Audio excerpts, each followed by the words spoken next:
I'm hoping to cha-cha my way through this interview instead of crying.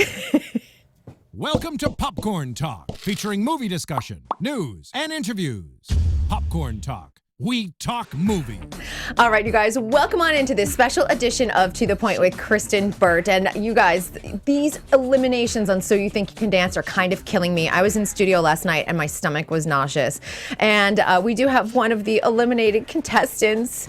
But I love you so much, and I'm so glad you're here that I get to talk with you anyway. Magda Fialek, how are you? I'm good. How are you? All right. How are you feeling this morning? I think always, it kind of sinks in the next day. I'm feeling amazing. Yeah, I feel great. You're like, I'm top 8. I'm top 8. Yeah, it's great. No, obviously I would have loved to continue in the competition, but to have been a part of this experience and have been in the top 10 of season 15, that's going to go with me forever, and I wouldn't change anything for the world down to being eliminated with Cole. Oh, I love that. Everything was perfect. And it was kind of nice having 3 of you represent Team Ballroom this year, which is fantastic. And I think that is always important. And, Mary Murphy gets excited when you guys are here because she's like, my ballroom babies, But we always talk about a little bit of that ballroom curse. Do you feel like the ballroom curse exists as a contestant? Oh, I don't know. I tried to not think of it as a competition when I was there. Mm-hmm. So I didn't even really think of myself as a ballroom dancer, but just as a dancer kind of growing and learning everything that I could take in.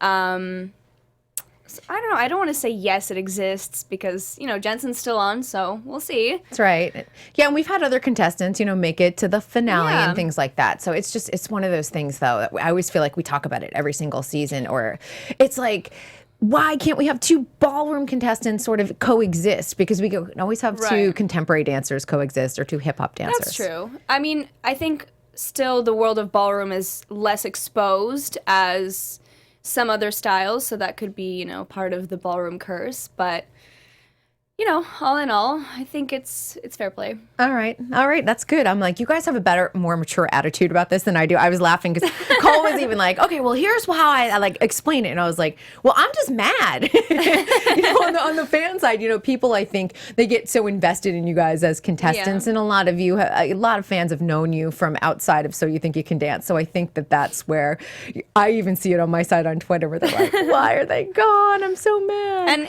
just to even have that, to have people be, outraged or to have people say anything, that we're gone, that in itself is an honor, that we made some sort of mark that people are actually upset to see us go.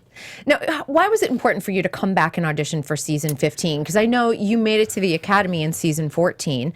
And sometimes people go, I'm good, I auditioned, I made it to the Academy, I don't think I need to audition again. Right. Just for myself, it was something I just really wanted to do for me. I wanted to be on the show for a really long time. And it just kind of, life worked itself out in such a way that it was possible and I could do it, and it was just the most fulfilling experience for me at that time. How did you change up your strategy at all between 14 and 15? Because you have a little bit more information on what to expect for Academy. I don't know that I changed up my strategy necessarily, but I think I just in a year, you grow as a person, you mature. And it sounds silly, but in a year, a lot changes, and you just look at life differently. And I think I went into it a little bit more relaxed. I wasn't pushing to be something that I wasn't, that I thought, I needed to be for the cameras or whatever. And I went into it as myself, and I guess that could have been my strategy, But that's a good strategy. Yeah. Authenticity to me, especially when it comes to TV cameras, because the viewers at home know when you're putting it on. Like, totally. They know when you're faking it and things like that. So I think I would say I went into it without a strategy. My strategy was no strategy. I'm going to have you move on into the mic just a little bit more so everyone can hear you. I know. When it came to the Academy and you get paired up in that final round with Robert Roldan, I would have been like, jackpot, that's great. Oh, I kept saying I won the dance lottery. I walked into the room and I saw Robert and I was just like, wow. Yes, he takes care of his contestants. He does, and he is just, not only is he a phenomenal dancer, but he is the nicest person on the planet. Quite honestly. He is so amazing and so genuine and so heartwarming all the time. He always has something great to say, the best advice. Like, it was such an amazing experience having him there. I love that. And it turned out to be a beautiful performance as well. Thank you. I know. And that was Mandy Moore, correct? It was, yeah. When I sit there, I'm a like, genius. yeah, she is a genius. And I loved what she did with you and Darius when we were just talking smooth jazz just a Yeah. few moments ago. What is it like working with Mandy? Because for me, it's so interesting watching Mandy Moore's trajectory because she's so busy and she's working on so many shows. Right. But I feel like she's so focused when she's in the studio, and I don't know how she does it. I don't know how she does it either. She always comes in and gives you 150%. And she is so good at taking what is best in a dancer and showcasing it, you know, but in her style. So if it's like a contemporary, you know, she makes you a contemporary dancer. And that's the best way I can put it. She's just so amazing at pulling from you what needs to be pulled. She's incredible. There was a great moment in your package, I think it was last week and stuff, and she's like literally like working on a lick with you. And I was like, that's great though, because you get to feel what she's looking for. She's good at refining everyone's technique. It's, you know, when she was last week, she's like, or this week, she's like, hey, Slavic, point your toe. She's like, if that's what I'm working on, that's what I'm working on. 100%. And she gives you the most constructive criticism. And if it's bad, she'll tell you it's bad. If it's great, she'll tell you it's great. She'll tell you it's on the way. You're doing better. She's the most amazing and easy person to work with. Like, you know exactly what she's looking for, what you need to give her, more or less, you know. She's amazing. All right, so a lot was made of like, hey, you're not cross-trained like some of the other dancers. Did you find that to be a huge obstacle for you in the competition? Oh, 100%. 100%. I mean, I was laughing actually with the other contestants the other day because there's a lot of dance terminology that I just don't know, having not been cross-trained. So I literally only just in our Talia rehearsal for our group number just discovered, because she pronounced it like really, really clearly, that forced arch is actually forced arch. I went through this whole like 3 weeks before thinking it was forced arch, literally. That's hilarious. So, I mean, it definitely was an obstacle. It's, you know, something that was very... I had to learn, you know, not only the choreography, but on top of that, the technique and the application for that within the numbers. But it was so rewarding when I did get it, you know? Would you recommend a contestant then, if they're in your position of like, hey, I want to audition for season 16, if we have it, like... do it now, like start getting into hip hop or start getting into, would you have gone back and maybe cross-trained a little bit more? Yeah, absolutely. Absolutely. Now that you know. For sure. In that information. And because for me, like I look at what you had to do last night with Phoenix and Farside. To me, they are some of the most challenging hip hop choreographers out there. And I don't necessarily know if people understand, because I think sometimes people think that hip hop's easy. And I don't think it's easy in terms of rhythms, but I also think that each hip-hop choreographer comes in with a very specific style to them, and you're asked to adapt to that. Absolutely, yeah. And, you know, it was a very, very challenging routine, and they did not, which I really, really appreciated, they did not dumb it down for me at all, you know? So I really had to step up to the challenge. Which when we performed it, I didn't get the ravest reviews from judges, and that's totally cool. But for me, I was so fulfilled in the fact that I went out there and I met the challenge and I did it. I want to ask about that lift last night, because that was a little scary watching it. Have you watched it back? I have, yeah. Okay. And it was funny because the judges didn't mention it at all. And this is not a thing on Darius at all, because this is, mistakes happen on stage and things like that. But you did save yourself in the moment. And I went back and watched that, and I thought she basically just saved herself from a serious injury, and then also still managed to complete it all and to get him flipped over her body. Were you thinking in the moment, or did you just, the reflexes just kicked in? Yeah, I think in the moment there's just so much like adrenaline pumping. You're just like, go, I've got another stuff to do. And with the speed of that routine too, there's no time to like, do I have legs? Am I good? You know, like, you gotta go. Because you managed to like protect your neck and your back. People need to go back and watch that, because I was like, that really was an incredible save. No, and it was totally fine. Like, nothing happened. It was all good. Thank goodness. Thank goodness on something like that. How did you feel about the judges' comments? And this has been a big debate with the fans this season. Some feel some of the judges are offering some really great constructive criticism, and others feel that other judges are being a little bit more cutting and edgy. How do you take it as a contestant when I think sometimes it doesn't feel as constructive as it could be? Yeah, I mean, The judges' comments are, their opinion, and they're absolutely that's their job.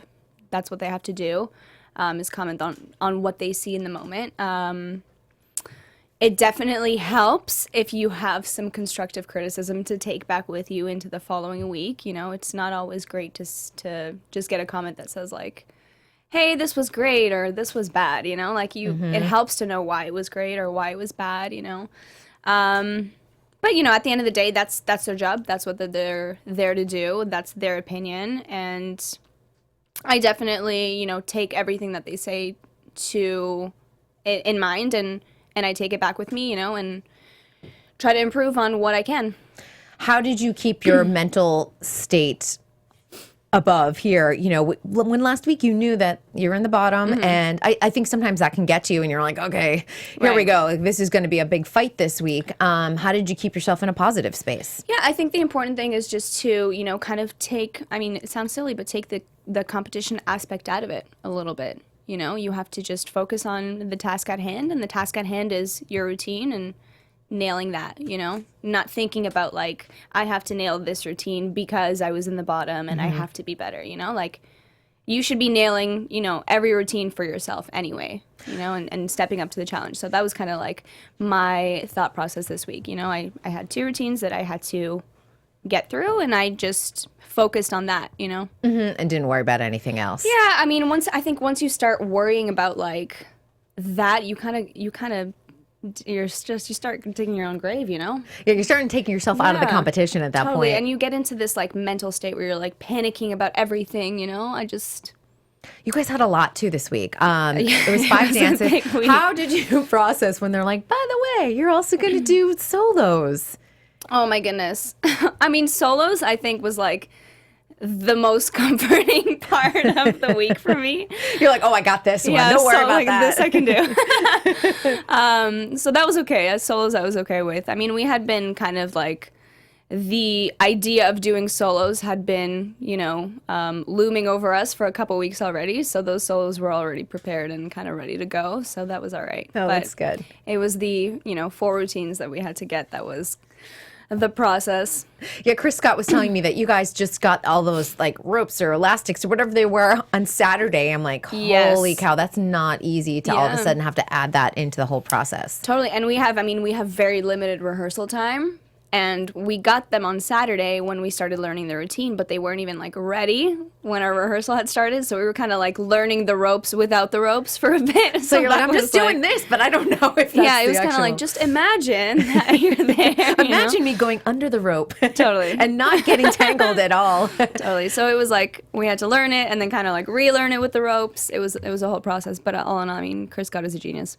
How do you guys stay healthy? I know at this point, I think fatigue was setting in definitely this week. Yeah. But I think a lot of fans were worried, like, they've got 5 numbers. Are they getting enough rest? Are they eating well? Are there people, taking care of you guys behind the scenes, whether it's a massage therapist or whether there's a physical therapist or a trainer on set? Right. Well, I do have to say we do get taken care of very well by the show. We always have food on set and lunches, dinners, and everything. Of course, the days are crazy long, and we are definitely not getting enough sleep. I can confirm that. That is sure. the truth. But no, they take great care of us. They bring in a PT. They bring in a massage therapist for us.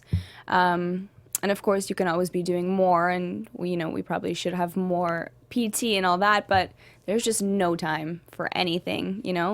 I saw a lot of ice baths going on. We were doing a lot of ice baths, for sure. How much ice did you buy at the store? Because there was a lot of like bags being dragged back. It's so funny. I kept going because there's a Ralph's just right around the corner, so I kept going to the same Ralph's and encountering the same cashier. And every time that I would go with like 8 bags of ice, he'd be like, "What's the event?" And I'm like, "No, ice bath again." He's like, "Oh yeah, I keep forgetting. We're not having a party here. There's no time for a cocktail right now." I know. He kept thinking I was throwing like crazy ragers. Well, I had one of the fans. They were so worried that you guys weren't getting enough food. They're like, "Are they getting lunch and dinner?" And on my Twitter feed, I'm like, I'll ask if they are eating." No, we are. We're eating. We're not sleeping, and we're icing. Perfect. So that question is answered. Everyone is very well fed, of course. You have been part of the Dancing with the Stars family in the past. I know you've done the show in Vegas and you've done the cruise and things like that. Has that ever been on your radar in terms of? Yeah, of course. It's something I would love to do if the opportunity presented itself. You know, the ballroom world is very small, so I have a lot of friends there. And I think it's an amazing platform for ballroom in general. So I would love to be a part of that. I know you have the tour up ahead, but what is the next dance goal post so you think you can dance? Oh my goodness. Now you have like a bigger audience, you have your name out there, and it's always good to like start setting those goals and making those dreams come true. Well, first, I mean, the goal for this week is just to sleep. That's a good goal. That's the first goal. But post-tour, you know, I'd love to do a lot of teaching. I'd love to, you know, travel internationally and teach. And Dancing with the Stars, if that was, you know, something that I could get into, that would be amazing. You know. We'll see. I know. We'll It's see. like, I know. You know, like, I would just throw it out there because I think a lot of fans would, I think a lot of fans would definitely love to see you there and things like that.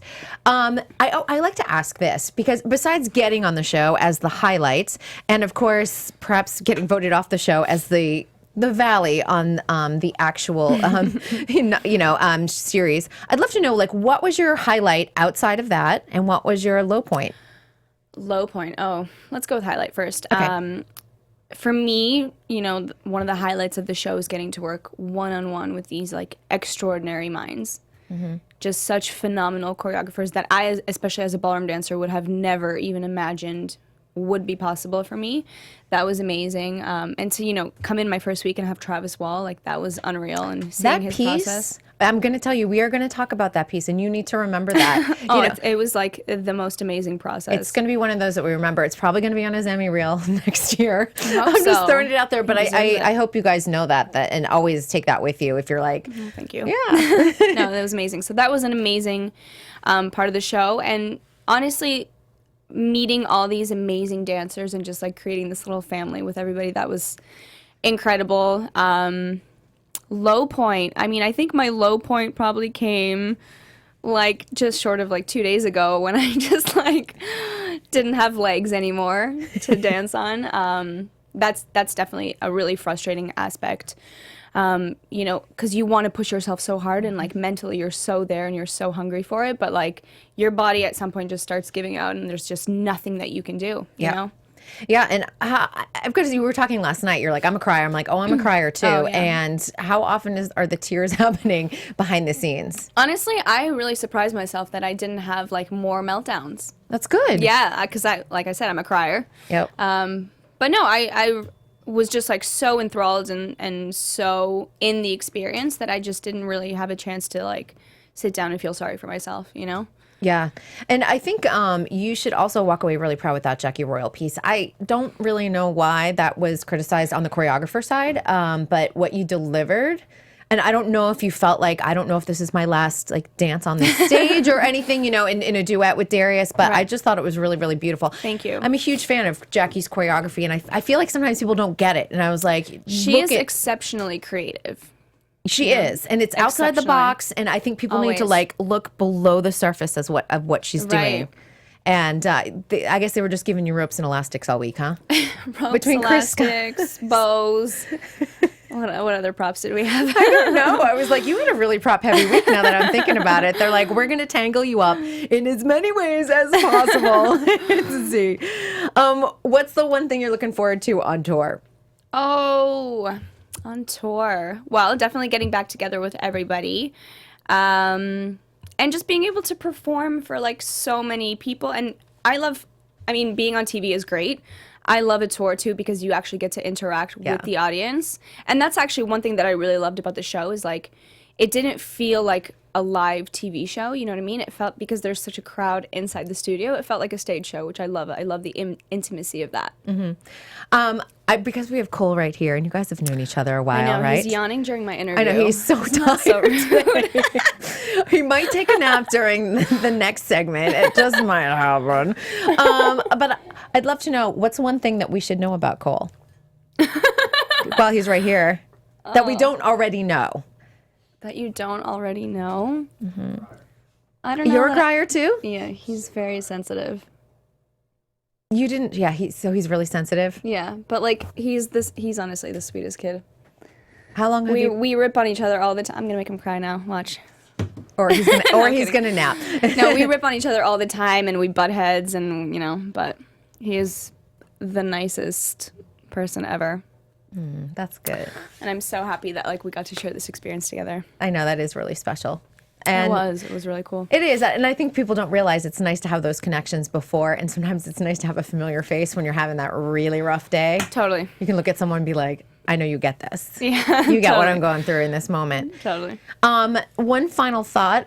If you would give advice to young dancers who want to audition for season 16, what would you say? What is that wisdom? Get ready. Get ready. Besides getting ready, what else? Because, No, I think that they really... even throwing in the tap element this year now, I'm like, are we all going to tap class this year? I guess we are.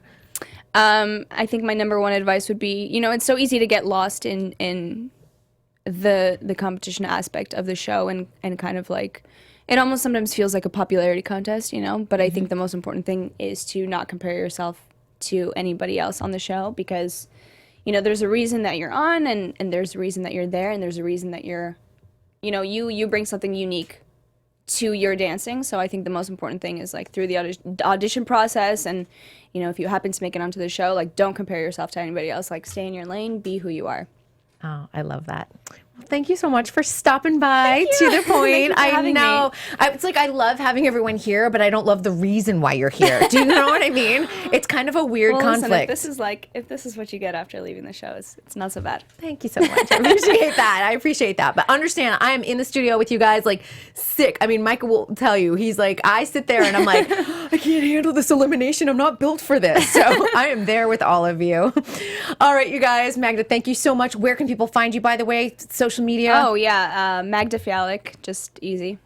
Twitter, Instagram. Follow her. Keep up with her journey on the So You Think You Can Dance tour. But don't go anywhere because Cole Mills is coming up in just a moment. We'll see you all to the point. From producers Maria Menounos, Kevin Undergaro, Phil Svitek, and the entire Popcorn Talk Network, we would like to thank you for tuning in. For questions or comments, be sure to visit popcorntalk.com. I'm Sir Richard Wentworth, and this has been a presentation of the Popcorn Talk Network. The views expressed herein are those of the hosts only and do not necessarily reflect the views of the Popcorn Talk Network or its owners or principals.